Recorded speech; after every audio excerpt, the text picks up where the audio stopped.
Hello and welcome back to the Nasty Metal Production here on YouTube, and welcome to another Wednesday review. And yes, Liquid Steel are back. The Austrian Heavy Metal, though new wave or traditional heavy metal band, are back in action here with their follow-up to 2016's Midnight Chaser. It is their third full-length album, which is titled, well, Mountains of Madness, which was released through Metalizer Records on May 21st, which was this past Friday. So, yes, Liquid Steel. Again, they are from Austria, which is Innsbruck, Tyrol, I think how I pronounce that. Anyways, Austria, that is just the city that they were from, and they were formed all the way back in 2009. And again, released their debut demo in 2012 titled Scream, and then in 2014 they released their debut full-length album, which was titled Fire in the Sky, and it's probably easily still their best record, at least to date still. It was a fantastic debut album, but we'll see how Mountains of Madness holds up when I get to it here in a few. Still, though, it followed up with 2016's Midnight Chaser, which I had reviewed when it was first released back in 2016, which is how the band even knew that I even reviewed any of their stuff, because they did leave a comment on that video when I did review it. And then just a couple of days ago, or at least a week ago, they had contacted me about possibly reviewing this third album, Mountains of Madness. I know, because I'm talking fast. Anyways, they again contacted me about reviewing it, and of course, to live up to my promise, I am here to review their third album. So without further ado, let me get into my thoughts on Mountains of Madness, the third full-length album, or long-awaited third full-length album from the Austrian new wave or traditional heavy metal band, Liquid Steel. Okay, so before I really get into any of my thoughts on this album, let's definitely run down the track listing here. We have at least about 10 songs, and it all clocks in at 47 minutes and 11 seconds. So these 10 songs are Traveler in Time, Victim of the Night, Heavy Metal Fire, the title track, Phoenix, Alpine Warrior, On the Run, City Lights, Nothing to Lose, which is definitely not, I think that was a Kiss song, but it is not a cover. Still, it's been used before. And then finally it ends with Thunder and Lightning, which is also not a Thin Lizzy cover. Still, there we go. There's your 10 songs. So where do I really begin? Since it's been plenty of years since I had at least listened to their second full-length album, Midnight Chaser, which I thought, again, it was a fine album when it came out, and I did, at least I had some pretty good thoughts about that album anyways in my review. I had some pretty good thoughts, but it's been so long since I had listened to it, I debated with myself whether or not I should go back and listen to it to have a more of a fresher memory, but I just didn't have time. Still, I just went along just head first into it, even though I had very good memories on how their first album even sounded. But I don't want to knock anything to begin with. Still, just on first listen, I mean, of course I had checked out the debut single for at least, actually there were two singles. Actually, it was the first two songs, Traveler in Time and Victim of the Night, were definitely the two lead singles for this album. They had both videos released, especially one for Victim of the Night, which seemed to have been really self-put together by, of course, the main singer and just the main singer of the band. And it's a very good, very cool shot music video. Definitely just obviously shot through at least one of their phones, I believe. And it's a very cool sort of scenery and just the whole setting. It was actually very cool for what it was done.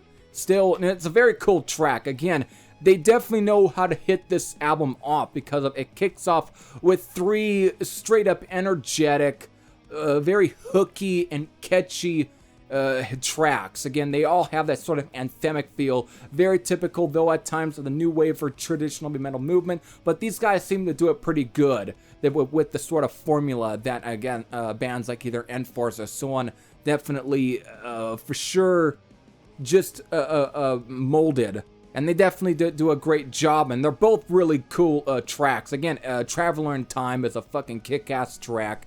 Victim of the Night just really, it continues that I don't know if it's a good idea to use the term formula, but I'm just gonna do it here because, again, it's actually a very good working formula. So again, if it ain't broken, don't fix it. So it's a good track, and then again begins with another sort of straight up killer track in Heavy Metal Fire. Really, it's definitely one of the best highlights for me off the album, but I'll get to some more highlights.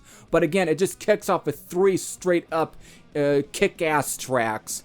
Then it goes into the title track, which kind of starts off with like a piano piece, but it's still very somber and moody in places. At times, I wouldn't say brooding, but it just has a very somber feel to it before then finally kicks into the actual track, and it's another sort of really kick-ass fucking metal song. Already, I feel that this sound is turning out at times very slightly stronger than Midnight Chaser. And I'll definitely get into more of my final thoughts on where this album is if it compares to the first album, but already it's pretty great, strong so far. So 4 good songs, and it just keeps going. We go in the Phoenix. This one does start off with more of a acoustic piece, but still has a moody feel to it to give off a nice sort of epic atmosphere, and then it really then builds into another straight up rocker. It's just another, again, 5. This first half is fantastic, and it just keeps it though getting better in some cases, but after this first half, again, just from Traveler in Time to Phoenix, you can't get any better here. This is a fantastic way to just really kick the album off in terms of its first half. So finally, to kick off its second half, we got Alpine Warrior, which is a really different track. It almost kind of puts the album's mood a little differently. It definitely changes its gears here because of when I was listening to this track, and of course this is actually the longest song on the album, because most of the songs here and there, they don't really anywhere past at least the 5-minute mark. This one is probably the closest to a really longer song on the album. It actually clocks in at 6 minutes and 41 seconds. But this one is very different because when listening to it, it really reminded me a lot of Kingdom of the Cross from Saxon off of Battering Ram. It's got the same sort of feel. It's got almost the same sort of pacing at times.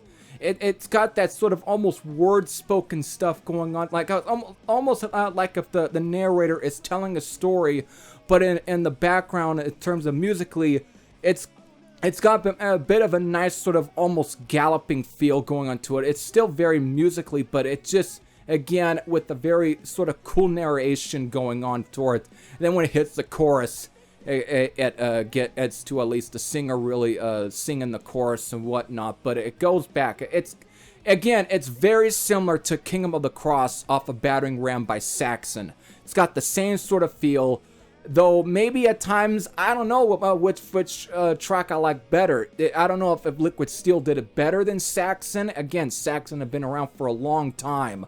Definitely one of the biggest influences on any sort of metal band, to be quite honest, especially when it comes to anyone of the new wave or British heavy metal movement. But they did a similar idea in 2015, and Liquid Steel somehow decides to, I guess, right out of the blue, to create a track that is, in many ways, could almost be a successor to it. But that one was more history. This one is more almost epic fantasy in terms of its storytelling here, and it's really interesting, and it's different, and it definitely keeps the album a little bit interesting. Again, it kicked off with a very cool sort of straight up, in-your-face, kick-ass metal overall feel, just very energetic and just very cool in terms of hooks.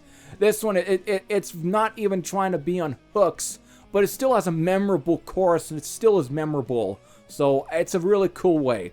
But here, from here on out, we are back with more 3 straight up badass rockers. We get with On the Run, City Lights, and Nothing to Lose. It just really begins to being back into sort of the same pacing that it had when it started off. So more kick-ass rockers that's been with all great hooks, and On the Run is just a straight up energetic track. Singles for like City Lights and Nothing to Lose, which is more almost has more of a boogie feel going on to it. Again, very new wave or British heavy metal influence as well. I really dig it. So both these three songs are fucking strong. Finally, it ends with Thunder and Lightning, which again, a little slower. Almost, again, I wouldn't say it reminds me of Heavy Load, but it's got that same sort of straight up epic sort of almost mid-paced riffing. Very cool. Again, I guess would be Heavy Load is the best sort of comparison. It's very similar, and it's a great track, and it ends the album nicely. So what a way, what a album here. So goddamn, they really I mean, I feel like they really kicked things into high gear with this album here. So I guess I want to really go on and more about this, because this was a really solid album. So I guess from here on out, I'll get into my score. I'll give my rest of my final thoughts here. So there we go. There is my thoughts on the third full-length album from Austrian new wave or traditional heavy metal band Liquid Steel. Yes, Mountains of Madness. And what is my rating for this album? I'm giving it a 9.92 out of 10. I mean, this is probably close to at least being almost as good as their debut album, Fire in the Sky. I feel this is, at times, again, I find it to be more memorable and more stronger than Midnight Chaser, which I thought wasn't that bad of a record. I thought they did a good job on at least keeping it. I mean, I would not say that Midnight Chaser may not be the best album in their discography, because again, they kicked off at least their beginnings for recording any sort of studio albums with Fire in the Sky. I thought that was a good album, a good debut album. But Midnight Chaser, I thought was just it may have, I wouldn't say sophomore slump, but it did kind of, I mean, the memorability, okay? I mean, it was a good album, but I guess in some cases, if I have to be critical, it didn't have nearly much of the memorable hooks as like Fire in the Sky, because Fire in the Sky was just straight up head in fucking metal album. It was good.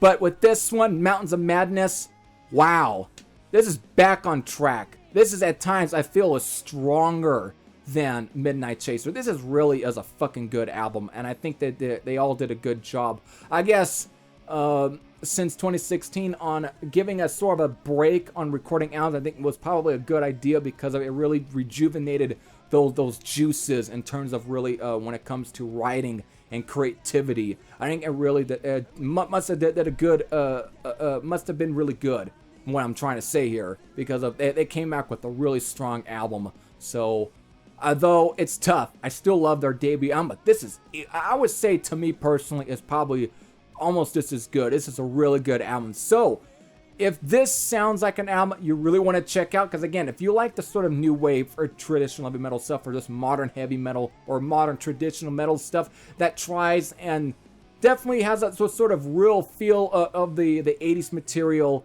this is a good album. I definitely recommend Mountains of Madness from Liquid Steel, and I'll definitely leave you a link to at least in the description box, where you can definitely check this album out, and of course maybe possibly buy it. I'll see if they got a Bandcamp page, and you'll see if they even have a Bandcamp page, Bandcamp, in the description box. So with that, I hope all of you enjoyed, and thank you again to at least the guys at Liquid Steel for at least reminding me, because I wasn't going to miss on this album anyway. So with that, hope all of you enjoyed. This is Heavy Thrash Sam out, and I'll see you all later. Take care, everyone.